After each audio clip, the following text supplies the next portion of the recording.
Good evening, everyone, and welcome back to my match here on WWE 2K25. In this one, then, we have got Rikishi representing WWF. For WCW, we have got Haku, and for ECW, we have got Abdullah The Butcher.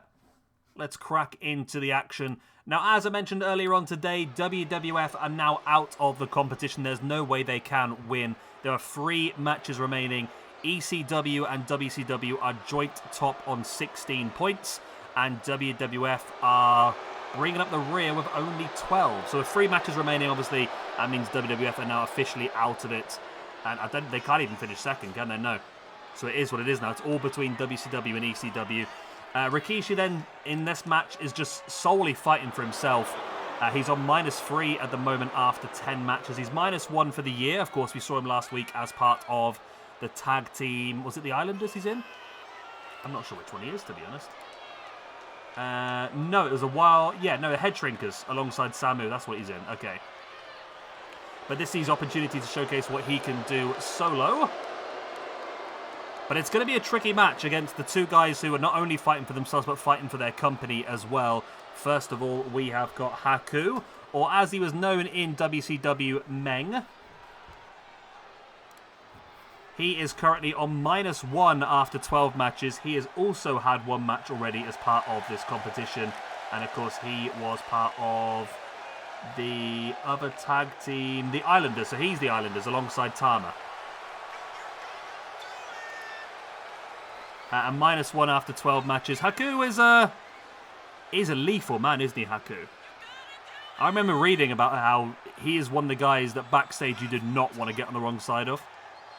He is legit one of the guys that would kick the living crap out of you. He really is. And then finally, representing ECW, we have got Abdullah The Butcher. He did wrestle very briefly for ECW back in the early 90s, which is why he does qualify for this. Back in 1993, Abdullah The Butcher arrived in ECW. I think that was before ECW became Extreme Championship Wrestling and when it was back at Eastern Championship Wrestling. He was involved in a storyline alongside Kevin Sullivan, Terry Funk, and Stan Hansen. I think apart from that was his only real time in ECW, which is odd because it's a company that suits him perfectly, isn't it, really? Right then, we shall get underway. So all 3 of these guys are in the minuses. Rikishi on so annoyed with the match yesterday, I made it full count anyway now. And weapons are not only Butcher now with Haku up on the shoulders. I mean, this could go either way, but like I said, at the moment it's ECW and WCW who are fighting for the victory. Both companies know that 2 wins out of the final 3 will guarantee them the win. And WWF are literally now just fighting for basically just trying to keep their heads up. It's been pretty poor. I really thought WWF and WCW would dominate the entire competition, that ECW would struggle, but it's been the other way around. I mean, since the pay-per-view, it's been very ECW and WCW, especially the last couple of days. WCW's been fantastic. And WWF have never looked that great. I mean, they've had some big victories with some of the big names, but some of the other ones I really thought were going to do well have failed. I mean, we've seen the likes of Hulk Hogan losing for WWF. We had Kane lost his match. You've got the Islanders, Tama and Haku lost their match. Brock Lesnar got a win at least, okay. Cactus Jack lost. Triple H lost. Owen Hart. Ken Shamrock. Trish Stratus. The Rock. Rey Mysterio. The Undertaker. Some of the people we really thought would be guaranteed winners for WWF have not done terrifically well so far. And now it's Rikishi's opportunity to showcase what he can do. Abdullah The Butcher now stalking Rikishi. There's a boot right into the spine. Heading to the outside. We've already got some weapons in the ring. You can see a broken light tube already. And there's another one being swung by Haku. Rikishi saw it coming and slapped it out the way. I mean, Haku is someone who could potentially be involved in the Hardcore Championship. I think it's something that does suit him pretty well. I mean, all 3 of these guys, really. I mean, Rikishi's not well known for his hardcore wrestling, but he's done some... The biggest spot I remember from Rikishi's career was that one from the top of the Armageddon. Remember the 6-man Armageddon Hell in a Cell match? Where Rikishi was pushed off the top of the Hell in a Cell through the truck. That was crazy, that was.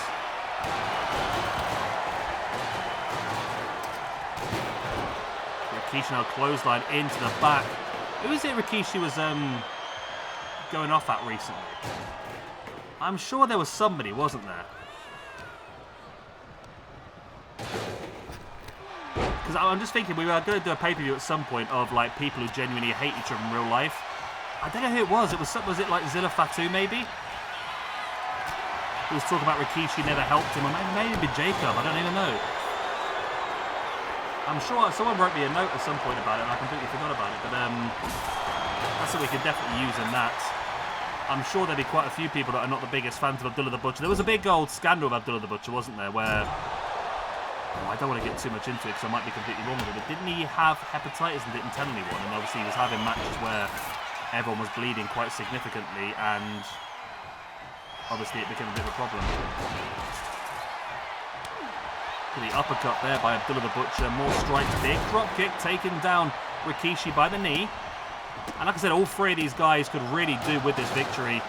Abdullah just was going to go for a run, then decided that he couldn't be asked. As Rikishi just snaps the kendo stick across the chest of Abdullah, who completely no-sold it. That's how much of a beast Abdullah the Butcher actually is. But Rikishi now dumping a bullet to the outside and drops a boot right to the back of the leg of Haku. And now Rikishi hits Abdullah the Butcher with the Rikishi driver pretty early on in the match, but Haku is going to be there to break it up. I'm sure Haku and Rikishi teamed up for a while as well, didn't they? Haku and Rikishi. I'm sure they tagged up for a little bit. I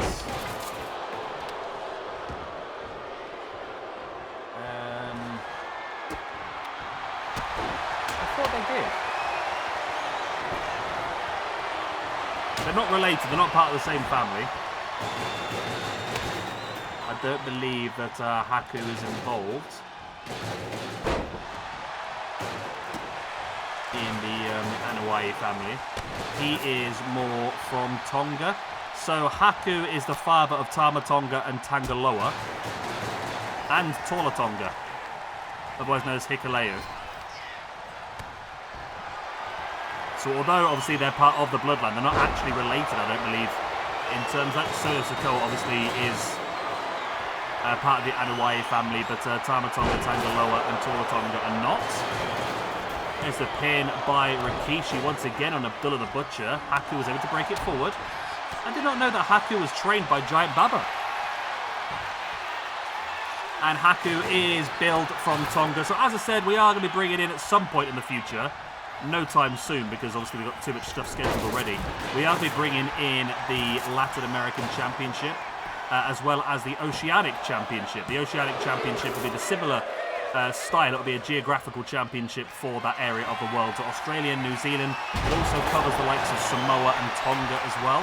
So I think there's going to be a lot of options for people that could win that belt. I was convinced that that Haku had a tag team run with Rikishi at some point. He did. 2001 to 2002, Rikishi and Haku formed a tag team, but it didn't last long due to Rikishi suffering an injury, and Haku was left to wrestle in the lower card on stuff like Saturday Night Heat. That's just a piss take, isn't it, really? In Haku's final TV taping was against Sean Stasiak on an episode of WWF Jack/Metal, in which Stasiak won. Haku went on to work with WWF Developmental Territory Heartland and his final matches were against the European champion Diamond Dallas Page at a house show in February and March. There we go.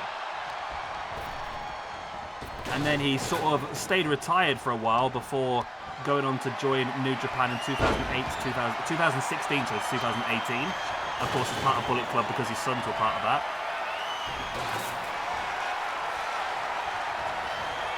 Oh, I forgot that Hikuleo was on a AEW pay-per-view.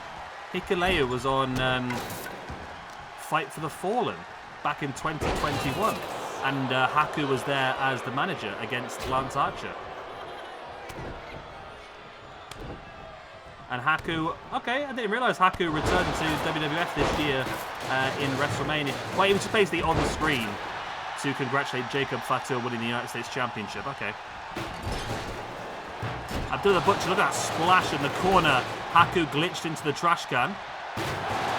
And this is a chance here for Abdullah The Butcher. Rikishi's down on the outside. And we've seen a few times with these guys that are a bit slower. Sometimes when they're outside the ring like this, it's very difficult to get in and break up a pin. Then again, Rikishi was incredibly agile there.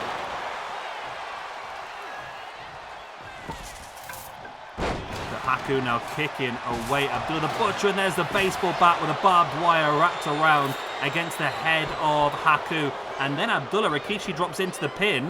There's the one. It's only a 1 count.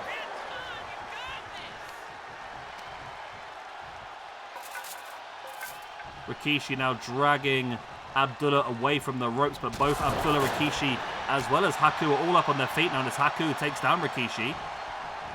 Abdullah dumping Haku to the outside. This is an opportunity for him to try and finish off Rikishi. There's the baseball bat covered in barbed wire across the arm, across the chest, and across the back.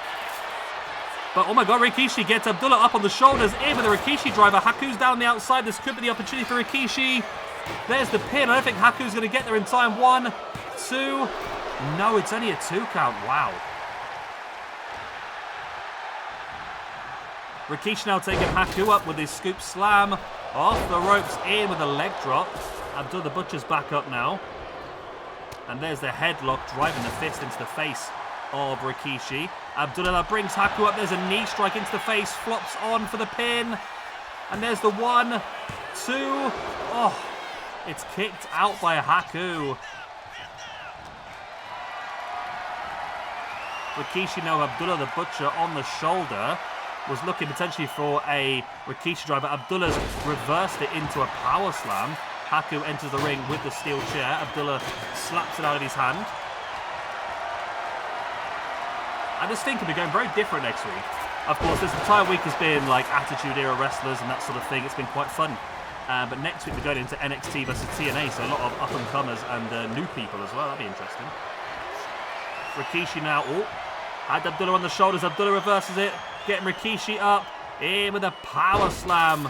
I think he was aiming for the steel chair, but he missed it.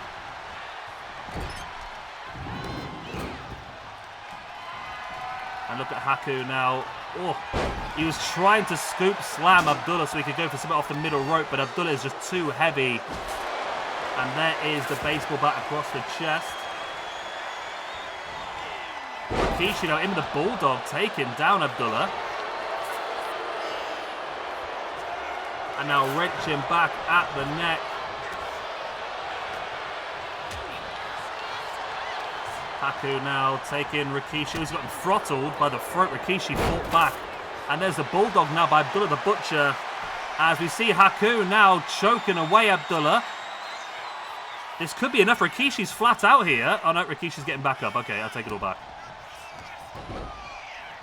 And Abdullah is out. Abdullah slides to the outside. This is an opportunity now for one of Rikishi or Haku to finish this match off. It's Rikishi sending Haku into the corner.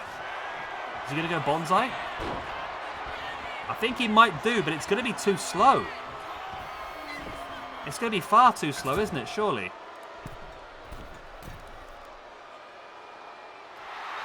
And now dropped in with the bonsai drop. I don't know if Abdullah's there or not. He is there. Okay. Look at Rikishi now being throttled by Abdullah. There's a low blow. Of course, it's all legal.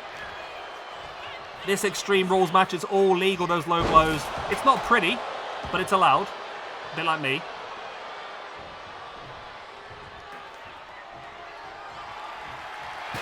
Now Haku. Oh, look at this. Haku grabs a hold of Rikishi's leg, stacks him up. This could be the opportunity for WCW to get it.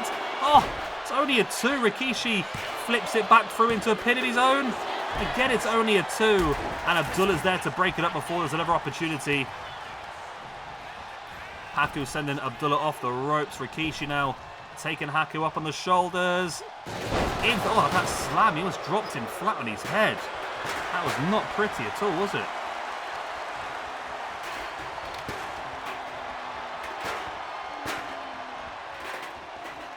Abdullah here just trying to drag him around for no apparent reason. All 3 guys now back up on their feet. We can't be that far away from getting a victory here. Look at Haku just pinching away at the back of the shoulders.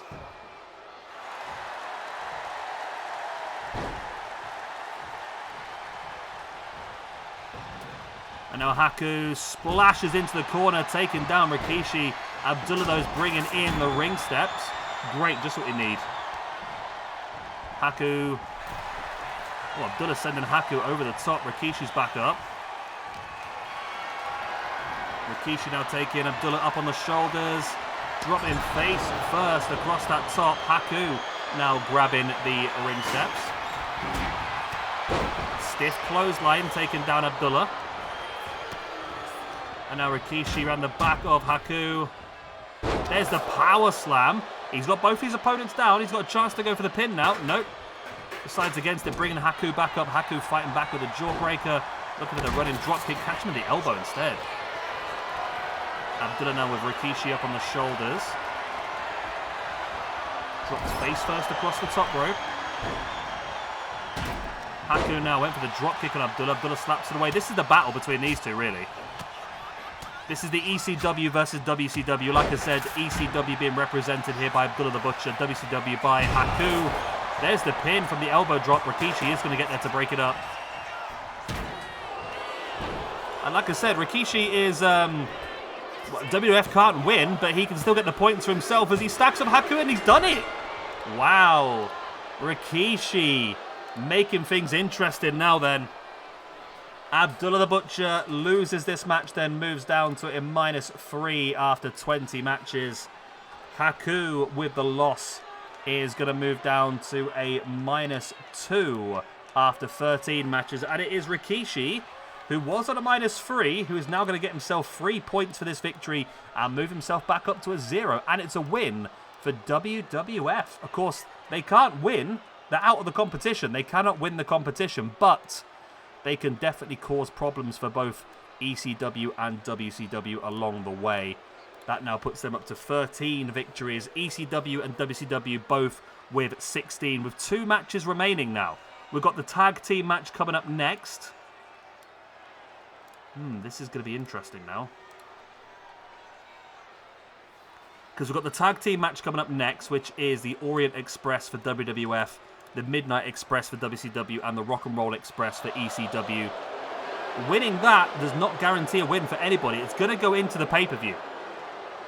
It's going to go into the pay-per-view. Interesting. Very interesting. Right, Rikishi's victorious then. He moves himself up the ranking system. Very important win for him. The cream rises. I'm not saying Rikishi's that great, to be honest, but he never deserved to be in the minuses, did he? And now he's moved himself up to 0. Right, we've got one more match before the pay-per-view. It's looking really interesting now. It really is completely wide open between WCW and ECW to see who's going to win.